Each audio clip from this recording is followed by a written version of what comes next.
하나님이 진짜 우리의 유일한 하나님이심을 믿습니다. 네, 우상에 대한 설교를 듣고 있는데요. 우상은 반드시 우리를 어떻게 한다고요? 네, 배신하게 됩니다. 우상은 우리를 배신합니다. 우리 옆에 계신 분들에게 다시 한번 잘 듣고 깨달으라고 한번 인사 격려할까요? 우상은 반드시 나를 배신합니다. 네, 웃으면서 해야 됩니까? 약간 인상 쓰면서 해야 됩니까? 오늘은 내가 만든 우상 세 번째 말씀을 듣겠습니다. 물질과 소유, 물질과 소유라는 제목으로 함께 살펴보도록 하겠습니다. 자, 우상은 내가 만든 신이라 그랬어요. 내가 만들어낸 신. 네. 그래서 내가 평생 소원하는 것, 우상이 될 수 있나요? 우상 될 수 있죠. 또 내가 너무 사랑하는 것과 내가 너무 좋은 관계를 맺고 싶은 그 마음, 가까운 가족들일 수도 있고요, 자녀들일 수도 있고요. 우상이 될 수 있나요? 네. 우상은 좋은 거예요, 나쁜 거예요? 원래 우리에게 아주 좋은 것인데 그것이 제자리를 찾지 못할 때 우상이 된다라고 했습니다.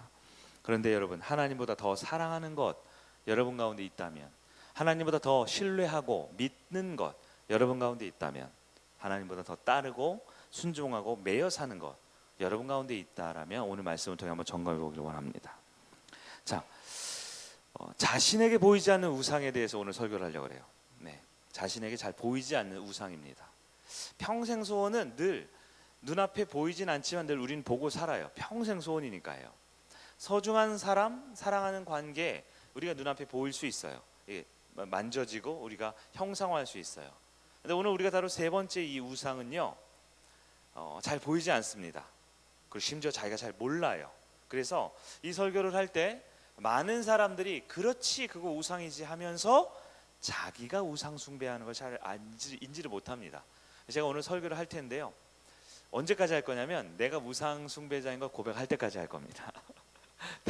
이 우상이 나에게 얼마나 처절하게 나를 괴롭히는지 확인할 때까지 말씀을 보기로 하네요. 오늘 현대 사회 문화, 오늘날 세상에서 하나님 자리를 가장 위협하는 우상이 무엇이냐? 가장 위협하는 우상이 무엇이냐? 그것이 바로 물질이라는 것입니다. 물질. 네. 많은 사람들이, 철학자들이, 사상가들이 말합니다. 하나님이 없다면 세상은 무엇으로 행복할까라고 말할 때 사람들은 로맨틱한 사랑과 정말 끝없이 사랑해주는 그런 헌신적인 관계, 혹은 굉장히 쾌락이나 어떤 추구하는 목표, 이상향, 그런 것들이 세상을 유토피아로 만들어줄 거라고 생각하지만 실제 사람들이 가장 의지하고 가장 두려워하고 가장 목매이는 게 무엇이냐? 바로 물질이라는 것입니다. 여러분, 철학적인 프리드리히 니체라는 사람 있죠. 니체라는 사람. 이 사람이 서구 사회가 하나님을 잃어버릴 때, 하나님이 부재할 때 무엇이 하나님의 자리를 대체할 것이냐라는 논문을 썼는데요. 논문의 결론이 이거예요. 돈이 바로 그 자리를 대체한다, 이렇게 썼어요. 제가 그 구절 중에 한 구절을 좀 읽어드릴게요. 오늘날 사람들이 돈을 탐하는 이유가 무엇일까? 이렇게 물어보고 답합니다.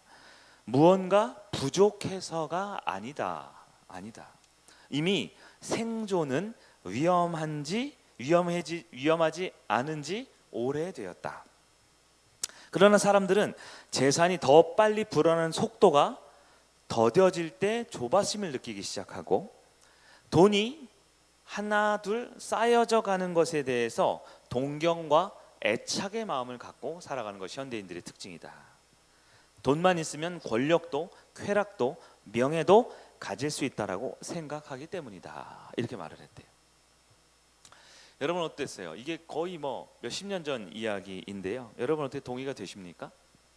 여러분, 왜 우리가 돈을 탐하느냐, 돈을 원하느냐? 부족해서가 아니라는 거예요. 생존의 문제에 위협받아서가 아니라는 겁니다. 네. 그리고요, 많은 사람들이 생각합니다. 나는 왜 이렇게 제자리 걸음이지? 나는 왜 이렇게 먹고 살기 힘들지? 나는 이렇게 어렵지? 그래서 사실 그렇게 어렵지가 않아요. 네. 우리 대한민국 사회만 봐도요, 50년 전, 100년 전, 우린 그때까지는 안 살아본 분도 많지만 너무 잘 사는 세상이 됐습니다. 오히려 지금은 무언가가 부족해서, 무언가가 없어서가 아니라 무언가를 더 쌓고 싶고 더 갖고 싶은 마음들이 물질에 대한 우리의 관점이다라는 거예요. 니체라는 철학자는 돈이 우상이 될 것을 예측을 했습니다. 그러나 중요한 사실은 그 누구도, 현대의 사회 그 누구도 돈이 내 우상이다라고 생각하는 사람들은 없다라는 게 더 큰 문제라는 거예요. 돈은 돈이죠. 왜 그게 우상입니까? 이렇게 생각하는 거예요. 그러나 여러분, 돈이 우상인데요, 사실 돈이 우상이 아닙니다. 오늘 말씀을 들여다보면 여러분 깨닫게 되시겠지만 돈이 우상이 아니에요. 이게 지금 종이지만 예를 들어 이게 뭐 100만 원짜리 수표라고 해봅시다. 꽤 큰 돈이죠. 돈이 우상이 아닙니다. 손에 쥐어진 이 물질이 우상이 아니란 거예요. 이게 우상입니까? 이건 지폐고 이거는 수표고 이거는 돈이지요. 누가 이걸 믿습니까? 누가 이걸 순종합니까? 그런데 이 돈 이면에 있는 이 탐욕이라는 것, 탐심이라는 것은 눈에 보이지가 않습니다. 그 사람들은요, 이 돈을 다 지갑 속에 넣어놓고 은행 속에 넣어두고, 오늘날은 뭐 인터넷 뱅킹 같은 거 하기 때문에 이 돈을 실제로 만지지도 않아요. 카드를 결제하면, 심지어는 요즘에는 무슨 휴대폰으로 띡띡 하죠. 뭐 이렇게 QR 코드 같은 거 찍어서 다 그 전자 거래가 이루어지죠. 어떤 학자 그러더라고요. 전 세계에 실제적으로 현존하는 돈보다 약 10배 많은 돈이 서로 유통되고 통화로 거래가 된다라고 하더라고요. 실제로 현물로 있는 현금 돈보다 10배 많은 돈이 실제로 움직이고 있대요. 나중에 실제 한번 우리 이렇게 하지 말고 집에 자기 돈 한번 모아보자 하면 10명 중 9명은 파산하는 거예요. 네. 돈이 무엇입니까?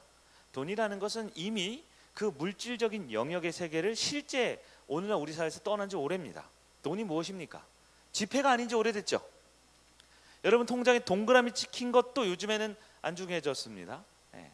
돈이 무엇입니까? 그 이면의 가장 깊은 곳에 있는 걸 우리가 살펴볼 수 있어야 됩니다. 탐심은 자기 자신을 속입니다. 나를 속여요. 그래서 내가 탐심이 있다 없다? 나를 탐심이 있는지 잘 모르게 만듭니다. 탐심은 그거 자체로도 악한 것인데 가장 강력한 탐심의 무기가 무엇이냐? 탐심의 가장 유효한 무기는 바로 사람의 눈을 멀게 만든다라는 거예요. 내가 탐심이 있는지 모르게 만든다라는 것이죠. 여러 번 설교했습니다. 예수님께서 복음서에서 가장 많이 설교한 주제가 무엇입니까? 언제나 돈이었습니다. 돈이었습니다. 네. 형제를 미워하지 말라, 서로 사랑해라, 믿음을 가져라, 음란한 생각을 하지 마라, 이런 것보다 압도적인 비율로 많이 이야기하신 설교하신 주제가 바로 돈이었습니다. 왜요? 돈은 우상이 될 수 있기 때문에 그렇습니다. 그러나 예수님 당시에 그 설교를 들었던 사람도 2000년이 지난 우리도 그 누구도 아유 뭐 돈이 우상이야 라고 생각한다라는 것이죠. 여러분, 물질 세계에 있는 돈이 아닙니다. 그것이 내 마음에 탐심과 탐욕이 될 때 강력한 우상이 된다라는 것이지요. 성경으로 들어가 볼까요? 돈과 모든 것을 바꾼 사람이 있습니다. 오늘 본문에 따르면 그 사람 바로 삭개오라는 사람입니다. 누가복음 9장 1절과 19장 1절과 2절 보면요, 예수께서 여리고로 들어가 지나가시더라. 삭개오라 이름하는 자가 있으니 세리장이요 또한 부자라 이렇게 말합니다. 삭개오의 직업이 뭐였습니까? 세리였습니다. 세리는 로마 시대 앞잡이였습니다. 우리 한국 정서에는 참 이해하기가 쉬워요. 우리 일제 강점기가 있었죠. 36년간. 일제 강점기 때 소위 말해 친일파, 매국노에 해당한 사람입니다. 본문 7절에 보면요, 그 삭개오를 뭐라고 부르냐면 사람들이 죄인이라고 말합니다. 죄인. 원문을 보면요, 이 죄인이란 말은 국가의 배신자, 쓰레기 같은 존재라는 의미를 가지고 있다고 합니다. 일제강점기 때 일제에 붙어서 동족의 피를 빨아먹고 나라를 팔아먹은 사람들과 같은 존재가 이 세리였죠. 그러면 이 세리가 누군지에 대해서 여러분 잘 아실 테니까 한 번 더 질문해 볼까요? 삭개오는 왜 세리라는 직업을 선택했을까요? 왜 선택했을까요? 세리라는 직업은 사람들에게 욕을 먹어요. 비판을 받아요. 네, 사람들이 수근거립니다. 사람 취급을 잘 안 해줍니다. 근데 왜 선택을 했냐라는 거예요. 배신자이고 매국노 취급을 받으면서 세리가 된 이유는 그것이 바로 돈이 있기 때문에 그렇습니다. 돈 때문에 가장 많은 미움을 받는 사람입니다. 그러나 가장 부자가 될 수 있는 일도 세리였습니다. 세리는 2절, 오늘 보면 2절 보니까 세리 중에서도 특히 세리장, 네, 세리창 이건 우두머리라는 뜻을 가지고 있어요. 네, 그 지역에서 가장 부자입니다. 성경에 써 있죠? 부자라고요. 어떻게 부자가 됐을까요? 네, 부자라는 것이 죄는 아니고요. 네, 돈을 좋아한다라는 것이 죄는 아니기 때문에 어떻게 부자가 되는 게 중요하죠? 바로 돈을 벌기 위해선 무엇이든지 다 내다 팔았다라는 것이 바로 삭개오의 삶의 가치관, 그의 세계관이었습니다. 돈 때문에 양심을 팔아 넘겼습니다. 돈 때문에 가장 소중한 사람들을 넘겼습니다. 어쩌면 가장 가까운 자기 가족을 위해 어렸을 때부터 자랐던 소꿉친구들, 어렸을 때부터 나에게 열심히 공부하라고 말해준 학교 선생님, 어렸을 때부터 우리 동네에서 너 커서 훌륭한 사람이 되라라고 격려해줬던 동네 주민들을 다 배신했을지 몰라요. 왜냐하면 그 사람들의 돈을 뺏어야 하기 때문에 그렇습니다. 쉽게 말해 무엇보다도 돈이 가장 중요한 사람이 바로 세리였다라는 것입니다. 놀랍게도 오늘날에는 이 세리라는 직업이요, 세리라는 직업으로 주어지지 않습니다. 놀랍게도 돈을 얻기 위해서는 뭐든지 할 수 있고, 돈을 얻기 위해서는 소중한 관계, 내 인생, 내 양심까지 팔아넘길 수 있는 직업이 너무너무 많아졌어요. 혹시 여러분의 직업이 그것은 아닙니까? 돈을 위해서 무엇이든지 할 수 있다? 이것은 굉장히 위험한 생각인 것이지요. 탐심이라는 것은 우상 숭배하는 것입니다. 성경에 여러 증거들이 있어요. 바울은 탐심을 우상 숭배라고 경고하는데요. 골로새서 3장 5절을 읽어드릴게요. 우리 잘 아는 골로새서 3장 5절. 그러므로 땅에 있는 지체를 죽이라. 곧 음란과 부정과 사욕과 악한 정욕과 탐심이니 탐심은 곧 우상 숭배니라. 사도 바울이 이 땅에서 우리 인간이 버려야 할 악한 것들의 리스트를 정했는데요. 음란과 부정과 사욕과 악한 정욕과 탐심이 쭉 나오면서 특별히 마지막 이 탐심에 대해서는 별명을 하나 더 붙였어요. 탐심이 뭐라고요? 우상 숭배라고 말합니다. 우상 숭배라고 말합니다. 에베소서 5장 5절에도 이런 구절이 나옵니다. 너희도 정녕 이것을 알거니와 음행하는 자나 더러운 자나 탐하는 자 곧 우상 숭배자는 다 그리스도와 하나님 나라에서 기업을 얻지 못하리니. 이렇게 되어 있어요. 하나님 나라 백성으로서 유업과 상급을 받지 못할 죄에 대해서 말하면서 음행하는 자, 여기서 음행은 동성애를 말합니다. 그리고 그 당시에 있었던 성행했던 굉장히 음란한 행위들, 즉 동물과 성관계를 맺는다든가 굉장히 음행하는 그런 이방 신교들을 말하는 거예요. 더러운 자나, 여기서 더럽다라는 것은 뭐예요? 하나님을 알지 못하는 것을 말합니다. 하나님과 관계없는 영적으로 부정한 것을 말하죠. 근데 그것과 함께 한 가지가 더 붙는데 뭐예요? 탐하는 자. 여기도 별명이 붙죠? 탐하는 자 곧 우상 숭배자는 이렇게 말해요. 아예 뭔가를 탐하고 욕심내는 사람을 우상 숭배자라고 불렀습니다. 예수님도 누가복음 12장 15절, 우리 오늘 보면 좀 앞에 12장 15절 이렇게 말합니다. 그들에게 이르시되 삼가 모든 탐심을 물리치라. 사람의 생명이 그 소유에 넉넉한 데 있지 아니하니라 하시고. 아멘. 여러분, 탐심이 무엇입니까? 탐심이라는 것은 물질, 즉 돈에 대해서 지나치게 염려하는 것을 탐심이라고 말합니다. 근데 여기서 우리가 꼭 하나 기억해야 돼요. 내가 돈을 더 많이 갖고 싶고 더 많이 얻고 싶고 더 많이 챙기고 싶은 것이 탐심인가요? 그런데요, 돈이 없을까봐 염려하고 내가 가진 돈이 없어질까봐 두려워하고 얼마 안 되는 그것 가지고 이것 가지고 일이 일비하는 것도 탐심입니다. 탐심이라는 것은 돈이 아니에요. 물질 세계에 있는 이 동그라미 몇 개 있는 이 지폐가 아닙니다. 이것을 내 마음에 둘 때 이것을 더 많이 갖고 싶은 것도 탐심이고요, 이것이 없어질까봐 두려워하는 것도 탐심입니다. 이 탐욕이, 즉 물질에 대한 지나친 탐욕이 인간을 욕심꾸러기로 만들기도 하고요, 인간을 두려움에 빠지는 사람으로 만들기도 하는 것이지요. 우상숭배의 대표적인 증상, 우리 지금 매주 금요일마다 살펴보고 있죠. 세 가지가 있어요. 하나님보다 더 사랑하고, 하나님보다 더 믿고 신뢰하고, 하나님보다 더 순종하는 거. 여러분, 돈을 하나님보다 더 중요한 자리에 두고 사랑합니다. 돈을 내 인생을 위해 꼭 필요한 너무너무너무 중요한 것으로 신뢰하고 의지하고 믿어버립니다. 돈이 있는 것을 위해서 내가 무슨 일이든 땀을 흘리든 무슨 악한 일이든 어떤 대가를 치러서든 그 돈을 따르기 위해서 순종을 합니다. 그게 바로 우상숭배의 본질입니다.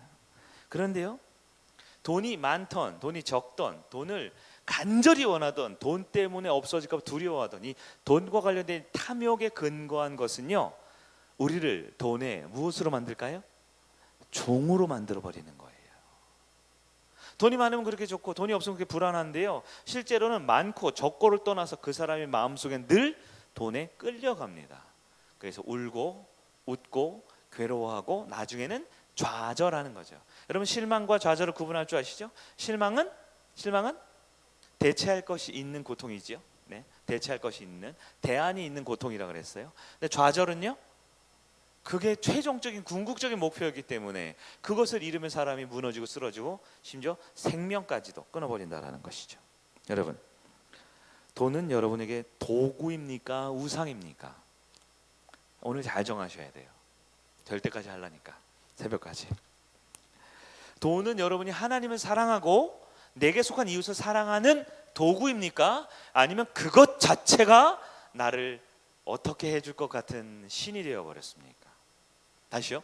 하나님을 사랑하고 이웃을 내 자신과 같이 사랑하라. 이게 가장 크고 첫째 되는 계명이고 둘째 되는 계명이죠. 하나님 사랑과 이웃 사랑. 10계명도 그거죠. 1계명부터 4계명까지 하나님 사랑, 5계명부터 마지막 계명까지 이웃 사랑. 그렇죠?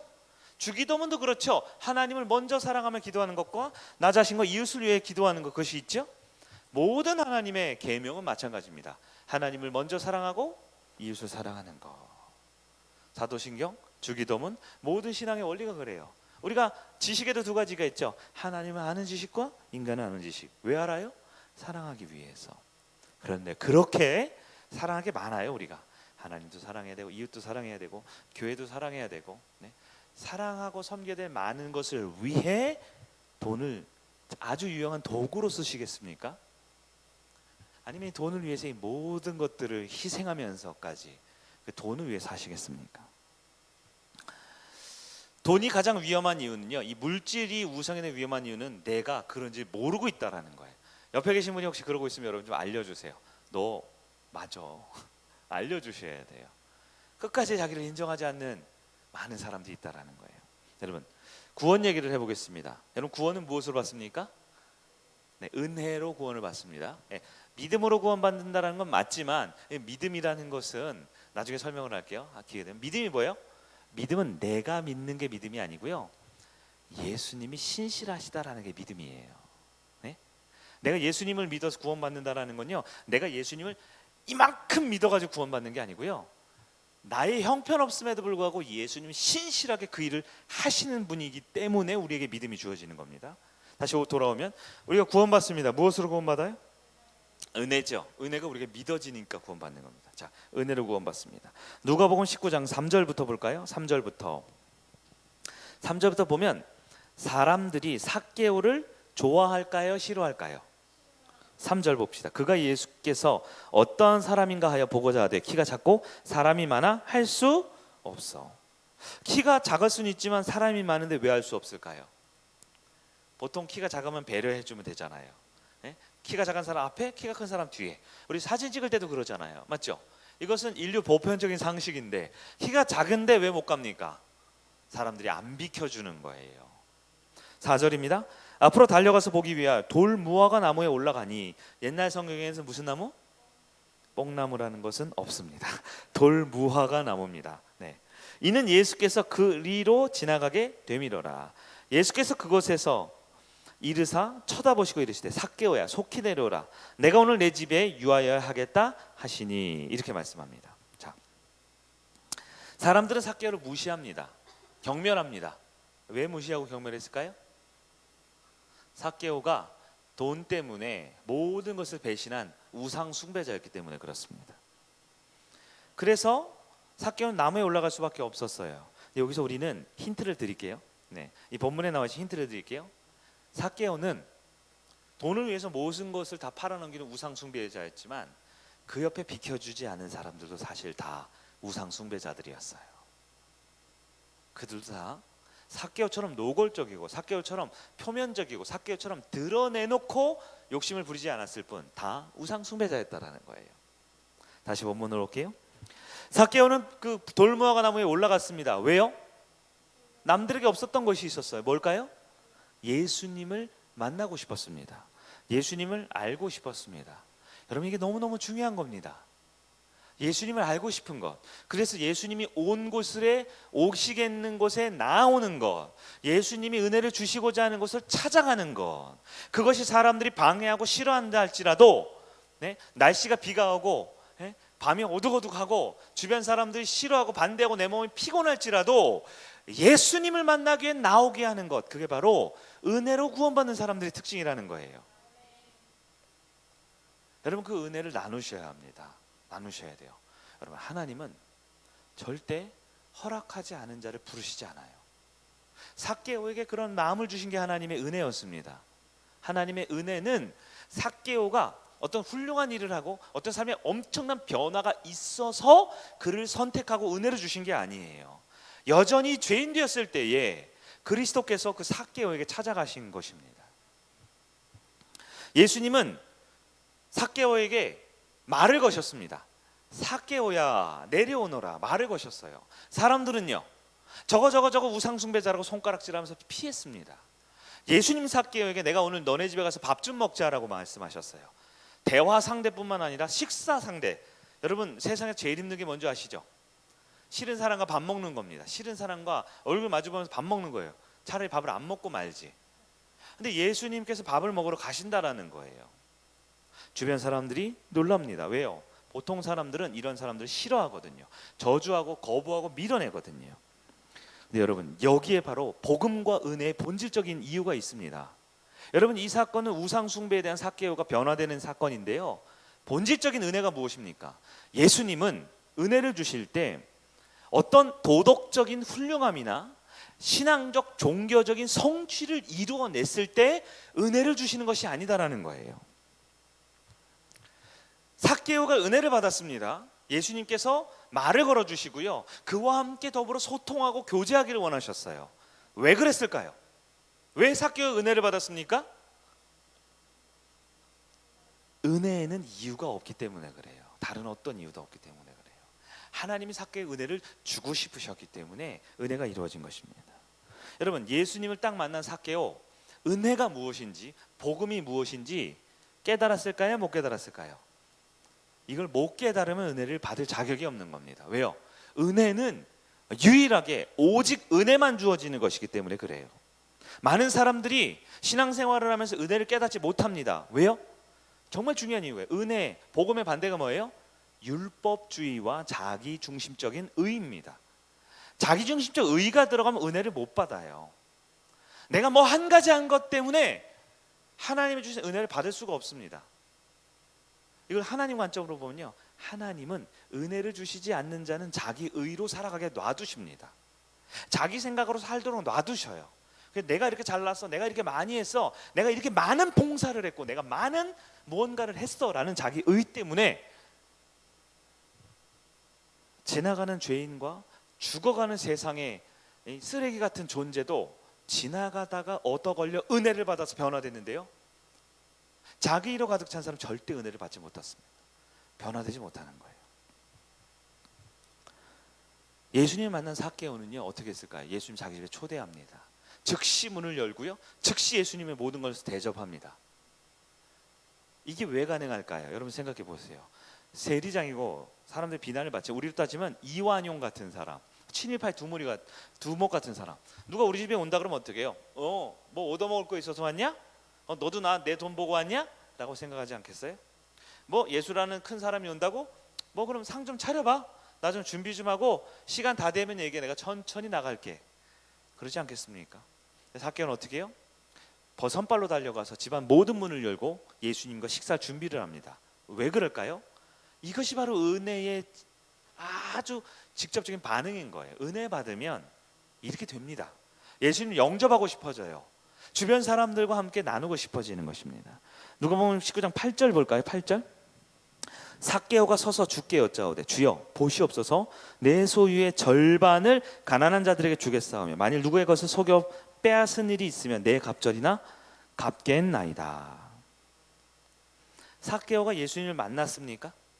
그래서 만났다라는 것은 이 육적인 눈앞에 보이는 인간적 존재 예수를 만났다는 지문은 아닐 거예요. 예수님을 즉 살아계신 하나님을 인격적으로 만났습니까? 만났죠. 어떻게 알아요? 삭개오는 만날 수 있는 사람이 아니거든요. 죄인 중에 죄인이고 가장 더러운 사람이기 때문에 예수님 만날 수 없는 사람이에요. 그가 뭔가를 한 게 없잖아요. 노력해서 바꾼 게 없잖아요. 애쓴 게 없잖아요. 근데 예수님이 나에게 찾아오셨고 말 걸어주셨고 밥을 먹자, 즉 너와 인격적 교제를 나누자가 하셨어요. 은혜 받은 사람은 이게 무슨 말인지 알아요. 아, 하나님이 나를 받아주셨구나, 나를 그대로 있는 듯이 받아주셨구나, 나를 수용해 주셨구나 하는 거죠. 삭개오가 그 즉시 두 가지 결단을 해요. 두 가지 결단. 어떤 결단이냐? 바로 자신의 마음에 원래 예수 그리스도, 즉 원래 하나님이 계셨어야 하는 자리에 무엇이 있었는지를 즉시로 깨닫습니다. 예수 그리스도를 인격적으로 만난 사람들의 특징입니다. 하나님을 인격적으로 만나면 원래 그분이 계셔야 할 자리에 무엇이 있었는지를 즉각적으로 아는 거예요. 아는 거예요.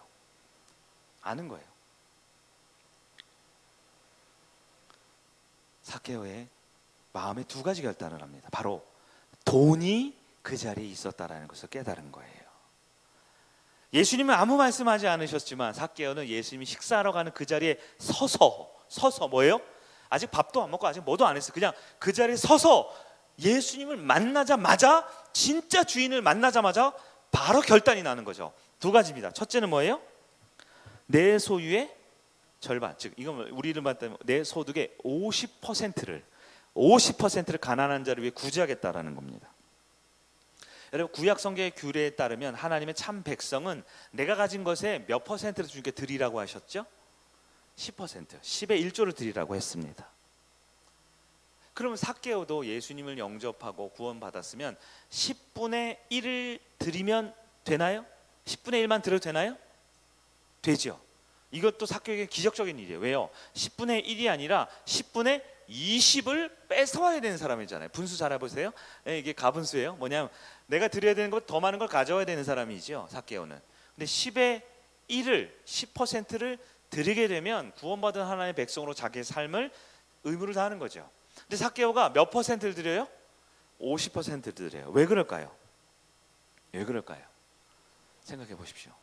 왜 50% 드렸을까요? 그동안 잘못한 게 있으니까 5배로 갚아야 됩니까? 아니요. 이게 바로 내 마음에 가짜 신이었던 돈이 우상이 되었다가 진짜 하나님이 우상이 되었을 때 돈은 그저 돈일 뿐이게 되는 것입니다. 돈이라는 것은 삭개오에 지금 아무 의미가 없어져 버린 거예요. 여러분, 돈은 중요합니까? 여전히 중요합니다. 돈은 유용합니까? 여전히 유용하죠. 돈은 필요합니까? 말해 못합니까? 그런데요, 지금까지 삭개오는 그 돈이 내 신이었다가 진짜 신이 내 마음의 중심에 찾아오는 순간 그 전에 있던 신은 이제 신이 아니기 때문에 그게 10%든 50%든 아무 의미가 없어졌다는 뜻이에요. 아무 의미가 없어졌다는 뜻입니다. 중요한 것은 이미 주인이 바뀌어버린 사람에게 주인이 이 땅을 살아가기 위해 주신 도구는 도구가 된 것입니다. 도구가 된 것이에요. 삭개오는 부자였습니까? 부자였습니다. 부자인 사람은 50%를 드려도 먹고 살 수 있습니까? 네. 그걸 삭개오는 알았기 때문에 10의 1조를 드리는 것이 하나님이 구원받은 백성의 정한 법이지만 지금 내 형편에서는 절반을 뚝 떼어 드려도 먹고 살고 굶어 죽지 않을 거예요. 그걸 알았기 때문에 이때 삭개오는 하나님을 사랑하고 내게 속한 사람은 사랑하기 위해 가난한 자를 위해 내 소유의 절반을 드리겠습니다라고 그에게는 영적인 11조와 똑같은 것을 한 거예요. 하나님의 것을 하나님의 것으로 도구로 쓰인 것이죠. 여러분, 오늘 우리에게도 헌금이나 물질 드림에 있어서 고민하는 분들이 많이 있어요. 우린 또 한 번 이 말씀을 통해 내 안에 있는 우상의 문제가 있다라면 주님 앞에 진솔하게 한번 나아가 보셔야 돼요. 구약이든 신약이든 오늘날 교회이든 하나님이 정한 하나님 백성의 기준은 수입의 10의 1을, 즉 10%를 주님을 위해 사용하라고 말씀하셨습니다. 근데 이것은 사실 최소한의 기준이에요. 왜냐하면 10의 1을 주님 앞에 드렸을 때 나머지 10의 9로 살아가는 것, 물론 10의 1조를 드리지 않은 사람보다는 조금은 덜 가질지 모르지요. 그러나 이 사람은 이 세상의 모든 것을 가진 사람이 됩니다. 하나님의 것을 구별해 드리라는 것을 구별해 드렸기에 하나님의 모든 시간과 모든 물질과 모든 대자연 만물에 사용할 수 있는 권한을 우리에게 허락받은 하나님 나라의 백성이 되는 것이기 때문에 그렇지요. 그렇기 때문에 10분의 1이라는 건 실제로 우리가 헌금을 가르칠 때 몇 퍼센트부터 시작하죠? 11%부터 시작하라 그러죠. 10의 1조를 드리고 나머지 주정헌금도 해야 되고 또 때로는 뭐예요? 건축 비전 헌금도 필요할 수 있으니까요. 어쨌든 10의 1, 10분의 1의 10%를 하나님이 약속을 하라고 명하셨지만 거기에 단 1%라도 더 준비하면 시작하는 것, 그것이 성도의 삶입니다. 근데 중요한 건 지금 우리가 뭘 하냐면 숫자 노름을 했어요. 제가 10%냐 11%냐 50%냐. 여러분 중요한 건 하나님을 주인의 자리에서 빼앗겼다가 물질이 탐심이 주인의 자리였다가 하나님으로 바뀐 사람은 이 모든 숫자가 아무 의미가 없어진다라는 것입니다. 그리고 내가 할 수만 있으면 하나님의 영광과 하나님을 사랑하고 이웃을 사랑하는 일에 내가 할 수 있는 한 최선을 다해 드리기를 기뻐하는 사람으로 바뀌는 거예요. 삭개오는 자기 소유의 절반을 드린다고 했습니다. 그러나 이것은 뭐냐? 내 것은 내 것이 아니다라는 고백인 거예요. 모든 것이 주님의 것이라는 믿음의 고백이었습니다. 여러분, 특히 여러분 중에 아직 이 헌금 문제에 있어서 힘들어하는 분들이 있습니까? 목사님, 제가 지금 경제 규모가 좀 작아서요, 수입이 적어서요. 여러분, 그때가 골든 타임인 거 아셔요? 죄송하지만 좀 어렵고 형편이 가난하고 힘든 사람이 11조 하기가 되게 좋습니다. 수입이 한 100만 원 되는 사람이 11조의 10%인 10만 원 드리는 거 힘들지만 할 수 있거든요. 근데 하나님이 갑자기 여러분 1억을 벌게 해보십시오. 당장 다음 주에 1,000만 원씩, 수표 1,000만 원씩 헌금하는 것이 얼마나 힘든 것인가요? 내 수입이 늘어날수록 내 책임은 커지고요, 또한 내 탐욕과 탐심도 같이 커지게 되어 있습니다. 같이 커지게 되어 있습니다. 여러분, 하나님을 대신했던 돈이 아니라 진짜 예수 그리스도 우리 주인의 자리로 모시는 여러분 되길 바랍니다. 두 번째, 삭개오는 뭘 결단했냐면요, 정의의 회복을 결단했어요. 무슨 얘기냐? 어떤 사람을 도와주거나 어떤 자비로운 행동, 어떤 삶의 의무, 신앙 의무가 아니라 정의를 바로잡습니다. 즉 무슨 얘기냐? 내가 그동안 속여 빼앗은 것이 있으면, 즉 세금을 과잉징수하잖아요. 세리들은 많이 걷어다가 로마 당국에 일만큼 주고 남은 자기가 다 토색하고 몰래 쟁여두는 것이지요. 여러분, 구약에 따르면 남의 것을 속여 빼앗거나 도둑질했을 때 그것이 발각되면 어떻게 변상해야 되는 줄 아세요? 레위기 5장 16절, 민수기 5장 7절에 따르면 내가 빼앗은 것의 20%를 이자로 붙여서 돌려주라고 말합니다. 20%를. 그러니까 소 5마리를 내가 빼앗았으면 돌려줄 땐 소 6마리를 돌려주라는 거예요. 20%니까 5분의 1이죠. 그게 남의 것을 한번 빼앗았을 때, 하나님의 것을 드릴 때 규정은 10의 1조지만 남의 것을 함부로 해서 피해를 주었을 때는 10의 2조를 이자로 더 주어야 된다고 말하고 있어요. 20%죠. 근데 삭개오는 얼마를 주고 싶어 합니까? 4배. 여러분 숫자를 좋아하시고 잘하시니까 몇 퍼센트예요? 400%인가요? 4배니까 400%. 20%였는데 400%를 주겠다 하는 거예요. 왜요? 이것도 중요한 영적 원리입니다. 왜 삭개오는 20%를 돌려주면 되는데 왜 400%를 줄까요? 주인의 자리가 바뀐 사람에게는 퍼센트와 액수가 중요하지 않죠. 내가 회개하고 싶은 만큼 정말 간절히 크게 회개하고 싶은 마음이 드러나고 있는 것입니다. 삭개오가 2가지 결단했다 그랬어요. 예수를 딱 만나고 인격적으로 만나자. 하나는 지금까지 10의 1조도 안 하는 사람이 10의 5조를 하겠다라고 했습니다. 지금까지 남의 것을 빼앗던 사람이 20%를 돌려주는 변상이 아니라 400%를 돌려주겠다고 말을 합니다. 여러분, 중요한 얘기를 할게요. 놀랍게도 삭개오가 이렇게 고백한 직후에 예수님이 뭐라고 하셨을까요? 8절 지난 9절 같이 읽어봅니다. 시작. 예수께서 이르시되 오늘 구원이 이 집에 이르렀으니 이 사람도 아브라함의 자손이미로다. 아멘. 놀랍게도 삭개오가 자신의 주인이었던 물질 세계에 다시 하나님을 주인으로 바꾸면서 마땅히 하나님께 드려야 할 것과 마땅히 변상해야 될 것을 결정했을 때 예수님께서 뭐라고 하셨다고요? 구원받았다라고 하는 겁니다. 여러분, 근데 이게 바로 복음입니다. 복음을 바로 이해하셔야 돼요. 잘 보십시오. 헌금 생활을 제대로 하니까, 즉 잘못된 삶에서 이제 제대로 하기 시작하니까 구원을 받았습니까? 네, 그것은 복음이 아니죠. 그것을 우리는 율법이라고 하는 겁니다. 교회 안에서 물질 문제와 헌금 문제와 봉사 문제가 왜 우리를 힘들게 만드냐면 은혜를 못 받아서 그래요. 복음을 몰라서 그렇습니다. 지금까지 쭉 설교해 왔잖아요. 하나님께 구원받은 사람은, 하나님께 값없이 은혜로 복음을 접한 사람은 어떻게 됩니까? 삶의 변화가 나타나기 시작하는 거예요. 삭개오가 내가 이렇게 내 소유의 절반을 드리겠습니다, 내가 20%가 아니라 400%로 변상하겠습니다 라고 해서 삭개오가 구원받은 것이 아니에요. 예수 그리스도께서 죄인 중에 괴수였던 삭개오, 사람들도 비켜주지 않고 무시하고 멸시하고 쓰레기 같다라고 멸시했던 우상 숭배자에게 아무런 대가와 조건 없이 그에게 먼저 찾아가셔서 대화하셨고 그와 교제하셨고 그의 집에 가셨을 때 예수님을 만난 삭개오, 은혜를 받은 삭개오는 마땅히 은혜를 받았기 때문에, 주인의 자리가 바뀌었기 때문에 믿음의 결단의 변화의 모습이 나타나게 되는 것, 이게 바로 은혜와 복음의 사람들의 삶의 특징이다라는 것입니다. 여러분, 삭개오 마음의 변화가 어떻게 됐어요? 먼저 주님의 은혜를 받았습니다. 그리고 그것에 대해서 반응하기 시작한 거예요. 여러분, 만약에 이런 가정을 해볼까요? 만약에 삭개오가 올바른 행동, 헌금도 잘하고 봉사도 잘하고 기도도 잘해서 구원받으려면, 즉 삭개오가 물질 문제에 대해서 먼저 돌이켜기 시작했을 때 구원받으려면 삭개오는 얼마를 내야 합니까? 얼마를 내야 구원받을 수 있고 얼마를 내야 그는 하나님의 자녀로 용납받을 수 있습니까? 네. 제가 쓴 네 번째 대지가 이거예요. 헌금은 얼마나 내야 하나요? 헌금을 얼마나 내야 합니까?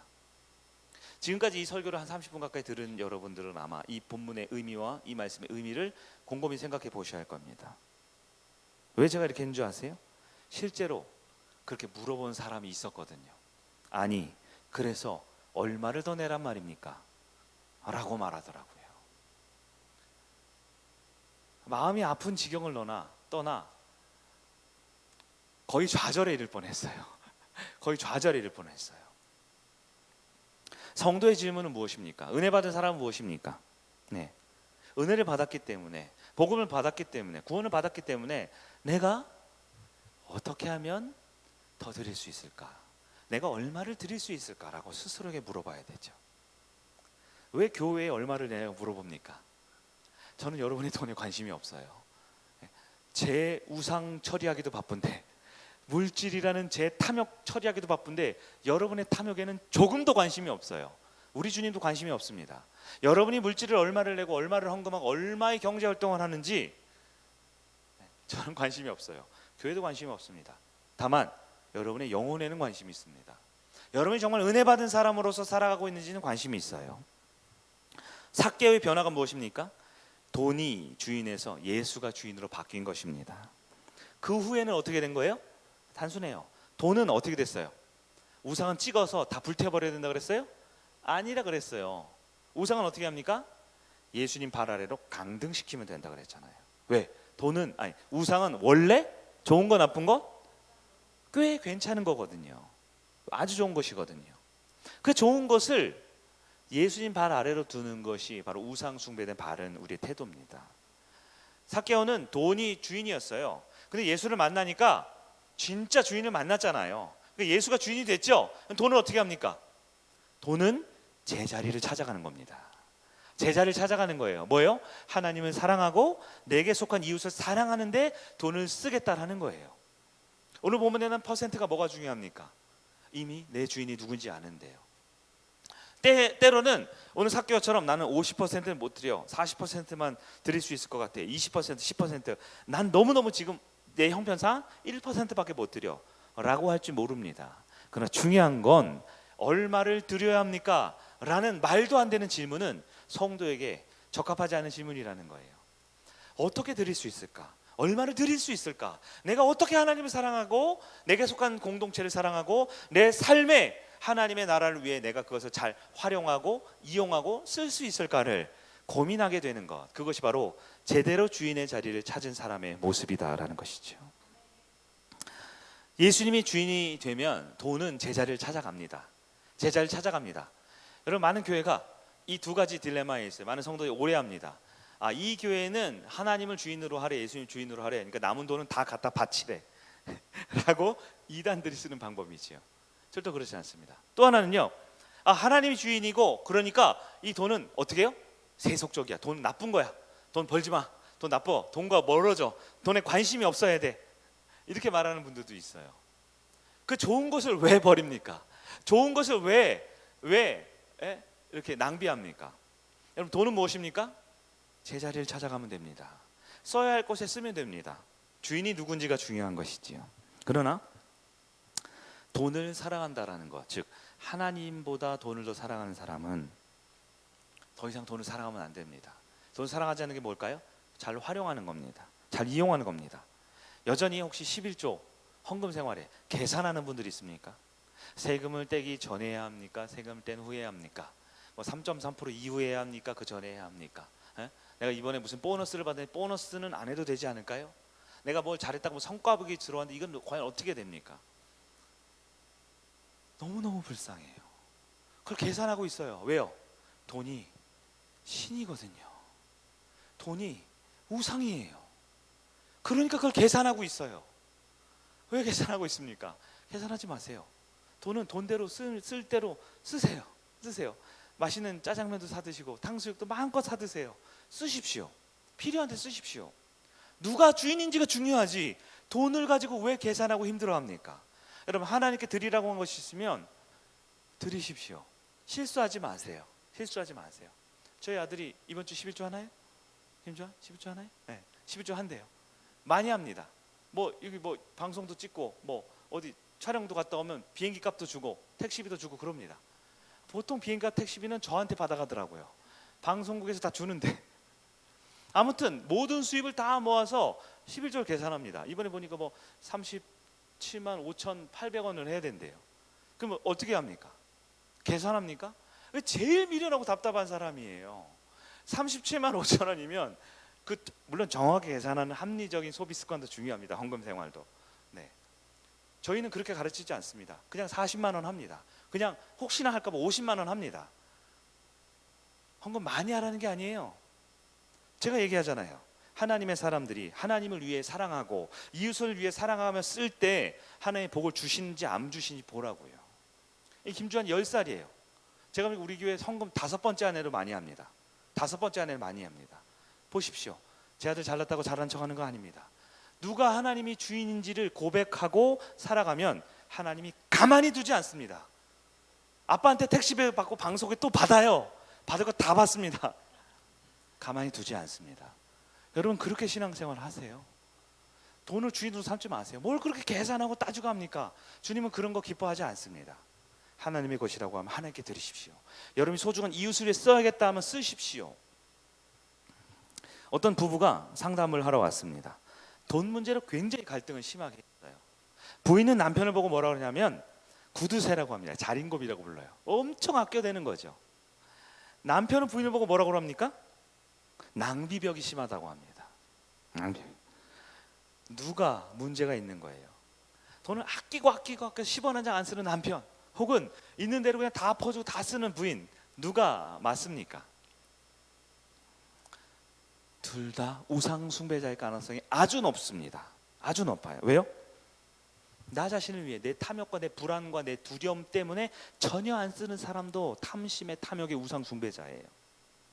정말 써야 될 하나님과 내 소중한 사람들 위해 써야 되지 아니하고, 그죠? 나를 위해, 나의 만족을 위해, 나의 유익을 위해 마구 써대는 사람도 또한 우상 숭배자인 것이지요. 여러분, 우상 숭배를 안 하려면 어떻게 됩니까? 진짜 복음에 집중해야 합니다. 누가 진짜 주인인지를 늘 기억하고 주인의 자리를 찾아내십시오. 주인의 자리를 인정하십시오. 그 주인은 여러분에게 후히 주시는 분입니다. 세상 오만 것 다 모아서 내 사랑하는 아들, 딸들의 손에 쥐어주고 싶으신 게 진짜 주인의 마음입니다. 제가 설교를 반밖에 안 했는데 지금 다 돼가지고 오늘 여기서 설교를 끝내려고 그래요. 괜찮으시죠? 여러분이 눈빛과 믿음이 기도를 하고 싶어 하는 것 같아요. 우상 숭배했다 하면 돌이키셔야 돼요. 미국에, 말씀 정리할게요, 앤드류 카네기라는 사람이 있어요. 들어보셨을 거예요. 철강왕, 강철왕 있죠. 그 당시 세계 최고 부자였다고 합니다. JP 모건이라는 사람과 협약을 맺으면서 그 사람 인정해 주대. 당신이 세계 1등이요. 불과 33살에 있었던 일이래요. 33살에 그 사람이 세계에서 가장 부자가 됐습니다. 근데 이 사람이 똑똑한 사람이에요. 그래서 자신의 삶을 내면을 돌아봅니다. 그러면서 이 사람은 유명한 비망록이라는 걸 썼죠. 거기에 이런 기록이 있어요. 인간에게 주어진 우상 중 나는 부의 축적이 우상인 것 같다. 돈을 숭배하게 되면 사람의 격을 떨어뜨릴 수밖에 없게 될 것이다. 그래서 나는 지금 33이지만 2년 안에, 즉 35이 되기 전에 모든 사업에서 손을 뗄 것이다. 나는 돈이 아니라 고귀한 성품을 위해 살 것이다. 거의 아멘 수준의 훌륭한 말이죠. 비망록 썼어요. 그 당시 유명했던 세계 갑부 록펠러, 또 포드 자동차 왕 있죠. JP 모건, 이런 사람들이요. 이 사람 대단하다. 이 젊은 사람이, 우리 누구도 그렇게 내 마음에 탐심이라는 것을 생각해 본 적이 없는데, 자신의 내면의 우상이 무엇인지 이 앤드류 카네기는 꿰뚫어 본 것입니다. 대단하죠? 2년이 지났어요. 어떻게 됐을까요? 여전히 그 사업을 계속하고 있습니다. 실제로 앤드류 카네기라는 사람 미국 전역에 약 2100개에 해당하는 도서관을 지었대요. 엄청난 기부를 많이 했다라고 합니다. 그런데요, 그가 은퇴할 때쯤에 있었던 그 제초소 직원들이 있죠. 직원들이 인터뷰라는 기사가 아주 우리 마음을 돌아보게 해요. 뭐냐? 우리가 바라는 것은 도서관을 지어주는 것이 아니라 제때 임금을 주는 것입니다. 12시간씩 2교대로 평생을 살아왔습니다. 2주에 딱 하루밖에 쉼은 허락되지 않았습니다. 우리 주변에 많은 사람들이 40살이 되기 전에 직업병으로 사망을 했지요. 많은 직원들은 지금도 과로와 질병으로 대부분 병에 걸리거나 일찍 사망하는 형편입니다. 라고 인터뷰를 했다라는 거예요. 우리가 생각해 봐야 될 이야기지요. 이 앤드류 카네기는 돈이 나의 우상인 것을 알았습니다. 그러나 알았지만 뿌리 뽑지 못한 거예요. 이대로 가는 내 인격과 삶이 망가진 거라고 비망록에 썼고, 사람들에게 나는 그렇게 할 거라고 다짐했습니다. 그러나 그렇게 살지 않았습니다. 왜요? 돈이 우상이다라는 거 성경을 통해, 설교를 통해 우리는 많이 듣지요. 그러나 여전히 우상을 바꿔내지 못하는 것이 많은 사람들의 삶이다라는 거예요. 여러분, 이제 어떻게 해야 됩니까? 윤리적으로 그래, 난 이제 돈을 멀리할 거야 결단하면 됩니까? 종교적으로 나 이제 헌금 많이 해야지 라고 다짐하면 됩니까? 아니요. 그것은 어떠한 답도 되지 않습니다. 내가 안다고 생각하는 것과 실제 아는 삶은 다른 거라고 했죠. 답은 딱 하나입니다. 예수 그리스도께서 우리의 주인이 되셔야 합니다. 내 삶이 어떻게 변화될지는 우리는 다짐할 수 없어요. 장담할 수 없어요. 그러나 지금 분명한 건 바로 이 순간 예수님만을 사랑하고 예수님만이 주인이다라고 우리는 또 고백하고 또 주님의 은혜 가운데 한 발 더 나아가야 할 것입니다. 이 밤에 우리가 우상 숭배에 대해 때로는 좀 두렵고 찔리는 말씀을 들었을 것 같아요. 우리 목사님 말씀이 이제 막 듣기 싫을 정도로 내 마음을 후벼팔지 몰라요. 그러나 저를 비롯한 우리 모두는 탐욕과 탐심 앞에 늘 연약한 우상 숭배의 잠재적 우상 숭배자들입니다. 어쩌면 지금 심각할지 모르죠. 다시 하나님 앞에 주인의 자리를 주인께 내어드립시다. 그리고 마땅히 은혜 받은 자로서, 구원받은 자로서 우리에게 필요한 물질을 제자리로 돌려서 그것이 해야 할 일에 아름답게 주님을 위해, 세상을 위해, 성도를 위해, 우리 태신자를 위해 하나님의 영광을 위해 아름답게 쓰여지는 저와 여러분들에게 주님의 이름으로 축원합니다. 우리 이 찬양 부르고 기도하기를 원합니다. 우리 예수 사랑합니다. 이 찬양 할까요?